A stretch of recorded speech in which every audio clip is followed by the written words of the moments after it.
gbogbo ọmọ Yorùbá nílé lóko lẹ́yìn odi mo ṣe ẹ̀làbọ́rú ẹ̀làbọ̀yè bó ṣiṣẹ́. Ọ̀rọ̀ Sharia ó dà pé ó ti gba bòmíì yọ, wọ́n ti gba bòmíì yọ sí wa o. Ọ̀rọ̀ Sharia tuntun bá bòmíì yọ o. Fọ́nrán kan mo rí tí ẹnìkan gbọ́dọ̀ táàgì mi sínú fọ́nrán yìí. Mo wá gbọ́ fọ́nrán mo wò ó, mo tún wò, kò yé mi rárá. Ṣé wọ́n pé a ní àgbọ́yé jura wa lọ, torí ẹ̀ mo ṣe wá mú fídíò yẹn wá síta báyìí, so that ẹni tó bá ní àgbọ́yé fídíò yìí á lè bá wa sọ, á lè bá wa tú nǹkan tí gọ́vnà Seyi Makinde ń sọ. Torí ibi tí wọ́n dúró sí lórí ọ̀rọ̀ Sharia law kò ṣe Sharia law, kò fẹ́ yé èmi mọ́. Ibi tí gọ́vnà Seyi Makinde, ibi tí wọ́n dúró sí lórí ọ̀rọ̀ yìí kò fẹ́ yé èmi mọ́, torí mo gbọ́ fídíò yẹn mo tún gbọ́, mi understand ẹ̀. So before ká tó sọ nǹkan, ẹ jẹ́ ká jọ wo fídíò yìí papọ̀ náà. Punch, I think it was Punch, no? They said governor lọ sí court láti lọ ṣe interpretation the Sharia panel tí wọ́n ṣe ní Ọ̀yọ́. And first, anything they bá rí nínú paper yẹn, that came from my chief press secretary, CPS. Yes, I've said something to Joe, but that is not my position. So what is your position? My position, only way thank God àwọn adájọ́ wà mí. Anything tó bá wà nínú constitution wa, we will support. However, my own interpretation, because what is everywhere, I made a statement that I think Muslim ni wọ́n wá sí office. I made a statement. Look, we shouldn't encourage discourse, no matter how little. We shouldn't encourage discourse, no matter how little. Okay? The interpretation lọ́dọ̀ ti tèmi ó ní pé even in our families, ó ṣe gbogbo nǹkan ni à ń gbé lọ sí court.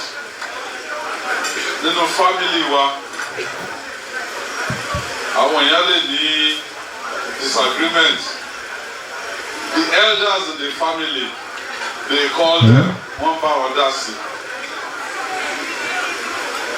Tọ́lọ́ bá fún wọn yanjú, wọn yanjú ẹ̀. So this particular Sharia panel, my interpretation is ẹni tó bá fẹ́ patronize ẹ̀, bóyá wọ́n jẹ́ Mùsùlùmí, ọ̀nà Mùsùlùmí tí wọ́n fi pé alternative dispute resolution mechanism ni will help the government. He will ensure pé iye cases tó lọ sí ọ̀dọ̀ àwọn adájọ́ wa ó wà reduced. So we will encourage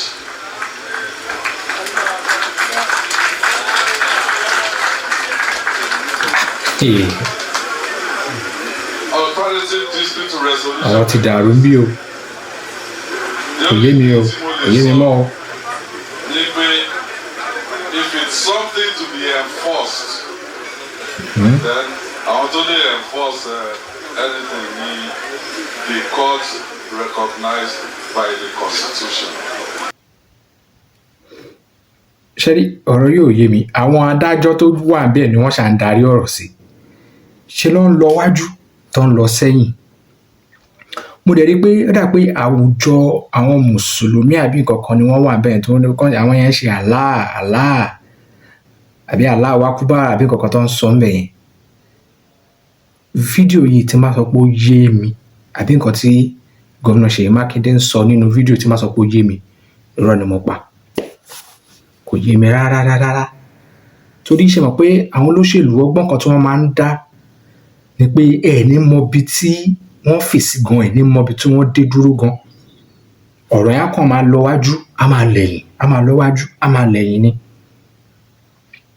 kí ló dẹ̀ fà á tó máa fi ń ṣe báyìí náà ni pé gbogbo ọgbọ́n géèmù òṣèlú títí wọn bí wọ́n ṣe rẹ́ni dìbò fún wọn bí wọ́n ṣe rẹ́ni sọ́pọ́ọ̀tì wọn nǹkan kan so wọn ò ní fẹ́ kó máa dàbí pé àwọn lórí apá kan dá kan sí kó má di kéèké bóyá political career àwọn a lè fẹ́ wà affected but bígbà tẹ́ bá ń fi ilẹ̀ Yorùbá ta géèmù ni èmi rí kíní sí because gbà tí mo gbọ́ fídíò yìí mo ti gbọ́ countless time kò yé mi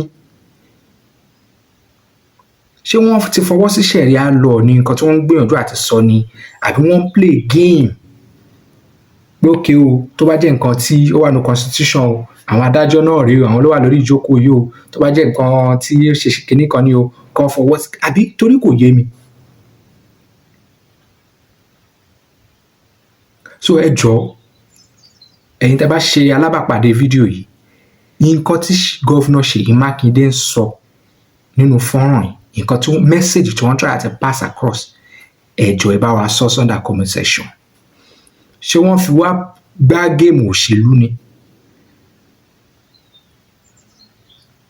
ṣé wọ́n fi wá gbá géèmù òṣèlú ni ṣé wọ́n ń tà láti manipulate ọpọlọ wa ni torí kò yé mi àwùjọ àwọn mùsùlùmí dẹ̀ ni wọ́n wà níbi tí wọ́n ti ń sọ̀rọ̀ yẹn because lójú tèmi sìn nígbà tó jẹ́ pé wọ́n ti fọwọ́ sí Sharia law lórí lójú tèmi pẹ̀lú ọ̀rọ̀ tó ń sọ ọmọ mọ̀ pé ọ̀rọ̀ yẹn ó ní kọlùkọlù kan nú ọ̀rọ̀ yẹn lọ because bó ṣe ń lọ wájú wọ́n tún padà sẹ́yìn bó ṣe ń lọ wájú wọ́n tún padà sẹ́yìn so fídíò yìí ṣókí ni kò ní ju báyìí lọ ṣókí ni ẹ jọ̀ọ́ ẹ̀yin tí ẹ bá ní àgbọ́yé nǹkan tí gọ́vnà Ṣèyí Mákindé tí wọ́n sọ nínú fídíò yẹn tẹ́ bá ní àgbọ́yé ẹ̀ dáadáa ìjọba wa sọ́dọ̀ conversation ẹ ṣé màá tún máa rí nínú fídíò mìíràn kò ní ju báyìí lọ ó dàbọ̀.